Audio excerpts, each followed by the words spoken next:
अस्सलाम वालेकुम, आप देख रहे हैं प्रोग्राम स्पोर्ट्स एक्शन। मैं हूं सैयद फैसल करीम। T20 क्रिकेट में पाकिस्तान की फतूहात का सिलसिला जारी है।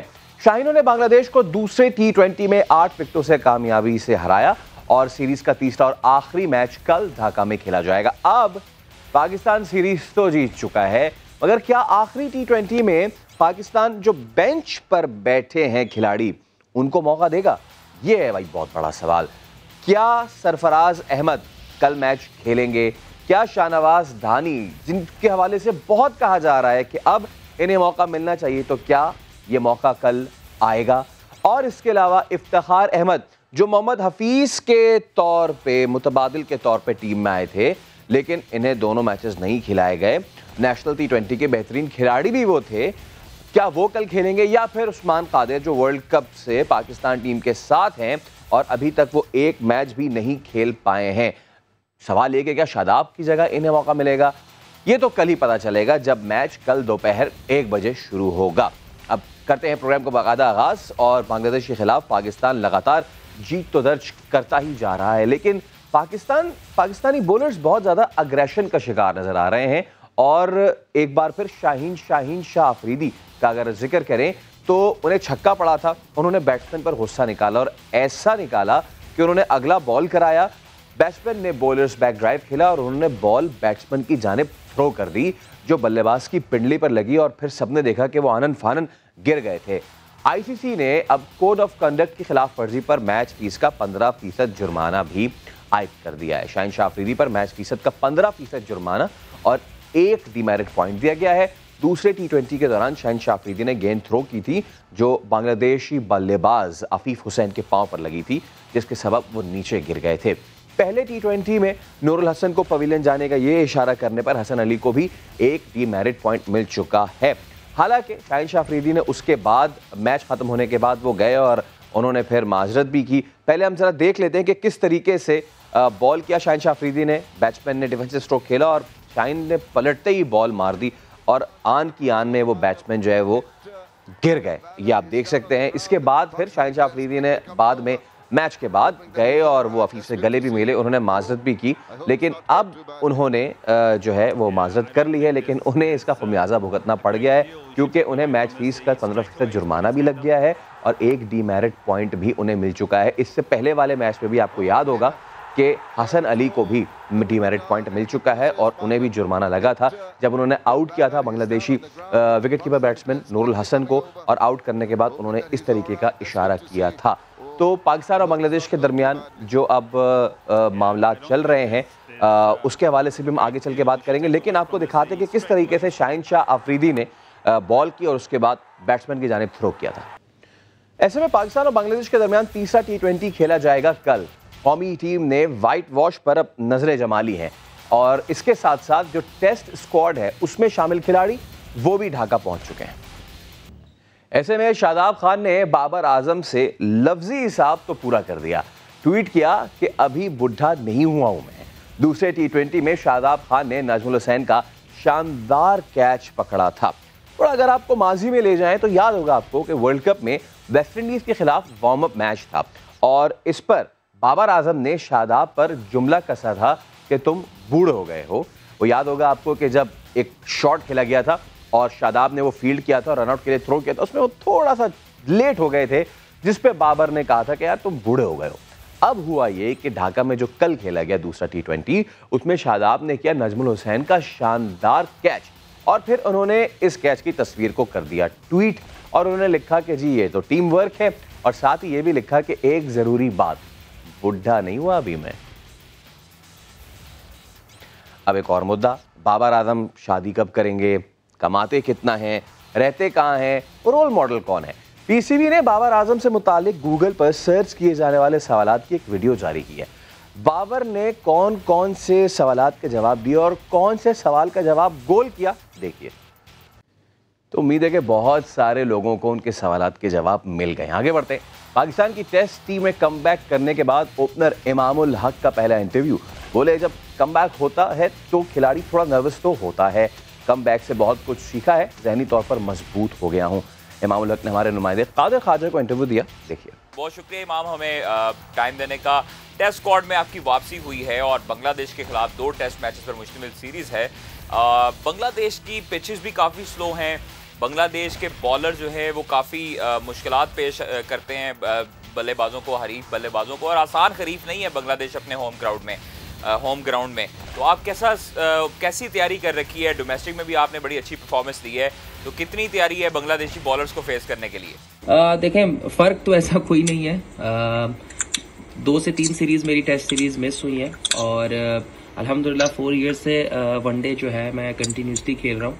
तो अपनी बैटिंग पे तो कोई ऐसा मैंने जो है ऐसा फ़र्क नहीं आया अल्हम्दुलिल्लाह। बट ये होता है कि आपका ये कैरियर के लिए एक अच्छी चीज़ भी होती है अगर आप इसको पॉजिटिव लें कि जब इंसान आप टेस्ट टीम से मैं ड्रॉप हुआ तो आपको मेंटली जो है इंसान को काफ़ी कुछ सीखना पड़ता है और आपके अपने कैरियर में कुछ चीज़ें आपको एक्सेप्टेंस लानी पड़ती है। तो उस पर मैंने ज़्यादा काम किया और जो है फ़र्क ऐसा कुछ नहीं हुआ। आप 1-2-3 माइनर जो आपकी चेंजेस होते हैं, जैसे आप, मुझे लगता है कि मैं एज अ बेहतर मैच्योर प्लेयर हूँ इंशाल्लाह। जो मैं अल्लाह करे मैं खेलूंगा तो इंशाल्लाह एक थोड़ा सा मैच्योरनेस ज़्यादा आई है खेल के, और इंसान जैसे जैसे बड़ा होता रहता है क्रिकेट में भी और एज में भी तो सीखता रहता है। तो वो एक चीज़ मुझे ऐसा लगता है कि मेरे में ऐड हुई है। इमाम, इस बार और पिछली मरतबा में आपको जब ड्रॉप किया गया कितना फ़र्क दिखाई दिया और कितनी मेहनत की है आपने कम बैक करने के लिए? डोमेस्टिक में आपने रन्स के तो अंबार लगा दिए हैं, लेकिन ये बताएं कि टेक्निक को बेहतर बनाने के लिए कितना काम किया है? जी बिल्कुल कादिर भाई, आपको पता है फिटनेस और फील्डिंग के अलावा भी अब जो है क्रिकेट अब रह नहीं गई है। फिटनेस और फील्डिंग बहुत इंपॉर्टेंट है अगर आपने पाकिस्तान के लिए और अपने लिए कैरियर आपने अगर प्रोलॉन्ग करना है। तो मेरे ख्याल से बहुत कोशिश होती है कि इंसान अपने आप को फिट रखे। मेरी पूरी कोशिश थी कि मैं कायद-ए-आज़म ट्रॉफी भी खेल रहा था और उससे पहले हमारा नेशनल T20 चल रहा था, तो कोशिश थी कि अपने आप को पूरा फिट रखूं और फील्डिंग पे भी ध्यान दूं, और क्योंकि इसके अलावा आपका मेरे ख्याल से गुजारा नहीं हो सकता अब इंटरनेशनल क्रिकेट में। तो जैसे भी वक्त मिलता है, जहां भी वक्त मिलता है, इन सीज़न कम आपको थोड़ा सा टाइम कम मिलता है, लेकिन जैसे ही आप सीज़न में जैसे ख़त्म होता है तो उसके वक्त उसमें कोशिश होती है कि अपने आप को हार्ड टाइम दूं और पूरी कोशिश करूं कि अपने आप को अपनी फिटनेस को है उसको टॉप लेवल पे लेके जाऊं। अच्छा इमाम, ये बताएं कि बाबर आजम तो आपके दोस्त हैं और काफ़ी क्लोज फ्रेंड हैं, तो उनकी कप्तानी में खेल कर कैसा लगता है? उनकी कप्तानी को कैसे रेट करते हैं? यंग कप्तान है और उन्होंने वर्ल्ड कप में बड़ी अच्छी कप्तानी की है, तो उनकी कप्तानी पर थोड़ा तबसरा गिरे, ज़रा उनकी कप्तानी को कैसा देखते हैं आप? देखें, बाबर अब नया कप्तान नहीं रहा, कम से कम उसे 1 साल होने वाला है कप्तानी का करते हुए, और मेरे ख्याल से बहुत स्पेशली जो इसने वर्ल्ड कप में जो कप्तानी किया उससे काफ़ी मेरे ख्याल से लोगों को भी और हम सबका भी जो पर्सनली मैंने भी फील किया कि बहुत मैच्योर और बहुत ही उसका कॉन्फिडेंस जो है वो बहुत हाई हो चुका है, जो कि मेरे ख्याल से बहुत ही अच्छा साइन है पाकिस्तान क्रिकेट के लिए। और उसकी कप्तानी से मैं बहुत खेला हूँ, अंडर-16, अंडर-19 पाकिस्तान ए, तो हमेशा अच्छा होता है उसकी कप्तानी में खेलने का, और अब माशाल्लाह वो नंबर 1 प्लेयर भी है दुनिया का, तो उसके सोचने का तरीका और काफ़ी कुछ सीखने का मौका मिलता है उससे, और मेरे ख्याल से उसकी कप्तानी अब माशाल्लाह बहुत ग्रूम और बहुत अच्छी हो गई है।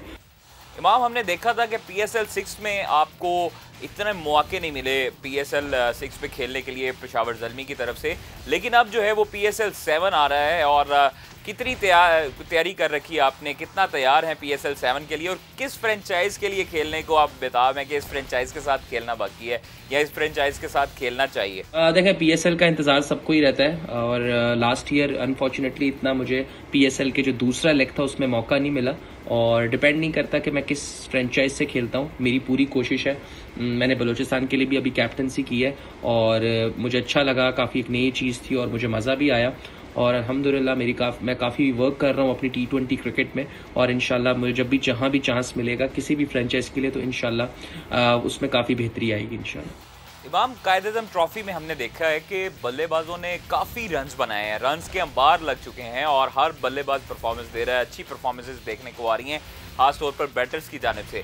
तो बॉलर्स में क्या कोताहियाँ हैं? बॉलर्स क्यों नहीं परफॉर्म कर पा रहे? और बल्लेबाजों के लिए ये बड़ी अच्छी कंडीशंस थी, क्या कंडीशंस आसान हो तो जो चैलेंजेस हैं वो कम हो जाते हैं कि उसके बाद उतने ही रहते हैं? और बल्लेबाजों में अब कंपटीशन भी ज़्यादा हो चुका है, तो हर बैटर जो है वो परफॉर्म कर रहा है, परफॉर्मेंस की दौड़ में लग चुके हैं, तो कितना मुश्किल होता है सिलेक्शन के मेयार को देखते हुए? जी बिल्कुल कादिर भाई, देखें जाहिर सी बात है कि इंसान का जब कमबैक होता है तो वो नर्वस भी होता है और काफ़ी कॉन्फिडेंट भी होता है एट द सेम टाइम, क्योंकि उसकी जो होता है सीख के आता है इंसान मेंटली भी, और मैंने बहुत जो है इसके लिए काम किया ख़ासतौर पे मेंटली जो है आपको बहुत स्ट्रांग होना पड़ता है। तो अल्हम्दुलिल्लाह अच्छा फील कर रहा हूँ। कायद-ए-आज़म ट्रॉफी खेली है, उसमें 6 रन्स किए हैं और जाहिर सी बात है बांग्लादेश को आप लाइटली नहीं ले सकते क्योंकि बांग्लादेश एक बहुत अच्छी टीम है, specially when it comes to their home ground. तो वहाँ पे वो अपनी बहुत स्ट्रांग टीम है। स्लो विकेट्स हैं, हमारे कायद-ए-आज़म ट्रॉफी में भी कुछ ऐसी कंडीशंस थी। तो जो कॉन्फिडेंस जो मुझे स्कोर करके यहाँ पे आया है तो मैं उसी को लेके आना चाहूँगा। अच्छा इमाम, लास्ट क्वेश्चन है कि कमबैक करने के लिए डोमेस्टिक सीजन खेलना और परफॉर्मेंसेस देना कितना ज़रूरी है एक प्लेयर के लिए कि वो आउट ऑफ जो है वो टच होता है उसके बाद, जिस तरह हमने हसन अली को भी देखा कि वो काफ़ी उनकी परफॉर्मेंस जो है वो ख़राब हुई थी इंटरनेशनल मैचेस में, उसके बाद उन्होंने डोमेस्टिक में परफॉर्म किया, कमर इंजरी, उनकी बैक इंजरी थी, कमर की इंजरी थी, तो उन्होंने रिहैब करके वापस डोमेस्टिक में आए। जिस तरह आपने 2 साल बाहर रहे टेस्ट से और अब दोबारा जो है वो कमबैक किया है टेस्ट स्क्वाड में डोमेस्टिक परफॉर्मेंस के बलबूते पर, तो कितना ज़रूरी होता है कि एक प्लेयर जो है वो डोमेस्टिक सीजन खेले और भरपूर परफॉर्मेंसेस दे? देखें, कमबैक करना मेरे ख्याल से ये हमारा एक कैरियर का हिस्सा है। ज़रूरी मेरे ख्याल से मेरी ज़िंदगी में सबसे इम्पॉर्टेंट ये है कि मैं कैसा फ़ील कर रहा हूँ अपने बारे में। तो अपने बारे में मेरी क्या राय है, मेरे लिए ये बहुत मैटर करता है कि मैं अगर एक स्टेप आगे जा रहा हूँ। इंसान अपने आप से झूठ नहीं बोल सकता। तो डोमेस्टिक क्रिकेट ही एक ऐसी चीज़ है कि जहाँ से आप वापस आके आप अगर वो खेलोगे तो आपका जो मोमेंटम जो चला गया होता है समटाइम्स वो वापस आ जाता है अगर आप मैचेस खेलते हो और उसमें परफॉर्मेंसेस देते हो लंबी लंबी। तो मेरी कोशिश थी, मेरी 2 से 3 सीरीज़ें if I am not wrong जो टेस्ट सीरीज़ मिस हुई हैं, ऑल्दो आई वाज इंजर्ड, मैं खेल नहीं रहा था तब भी, मैं इंजर्ड था और इंजर्ड के बाद मैं ड्रॉप हो गया था। तो मैं इसे कम बैक नहीं कहूँगा, लेकिन ये ज़रूर है कि आप जब 2 से 1 साल तक आप नहीं खेलते टेस्ट मैच तो उसके बाद आपको जो है वो एक चाहिए होती है प्रैक्टिस जिसे आप कहते हैं, या आपको मैचेस की लैक ऑफ मैचेस था मैं, तो वो मैंने डोमेस्टिक से खेला और मुझे काफ़ी फ़ायदा हुआ। तो इंशाल्लाह इसी कॉन्फिडेंस को आगे लेके जाऊँगा। शो में आगे बढ़ते हैं। इंग्लिश काउंटी यॉर्कशायर में नस्ली इम्तियाज का सामना करने वाले पाकिस्तानी निजात साबिक स्पिनर अजीम रफीक ने कहा है कि नस्ल परस्ती इंग्लिश क्रिकेट में रच बस चुकी है। उनके पाकिस्तानी पस मंजर से मुताल्लिक नस्ल परस्ताना जुबान इस्तेमाल की गई। बरतानवी वज़ीर आज़म बोरिस जॉनसन ने अजीम रफीक की जुर्रत का खैर मकदम करते हुए कहा कि मुआशरे में नस्ल परस्ती का कोई जवाज़ नहीं। इंग्लिश क्रिकेट में नस्ल परस्ती की गूंज के बाद क्रिकेटर एलेक्स हेल्स ने भी 2009 के वाक़े पर माफ़ी मांग ली। क्रिकेटर एलेक्स हेल्स ने 2009 में एक तकरीब के दौरान अमरीकी सियाफाम सिंगर का रूप धारा जिसमें अपने फेस पर लिखा काला मेकअप कर रखा था। एलेक्स हेल्स ने 12 साल बाद अपने किए पर माफ़ी मांग ली। उन्होंने कहा कि एहसास हो गया है उनका रद्दमल इंतहाई हतक आमेज था जिस पर वो माजरत चाहते हैं।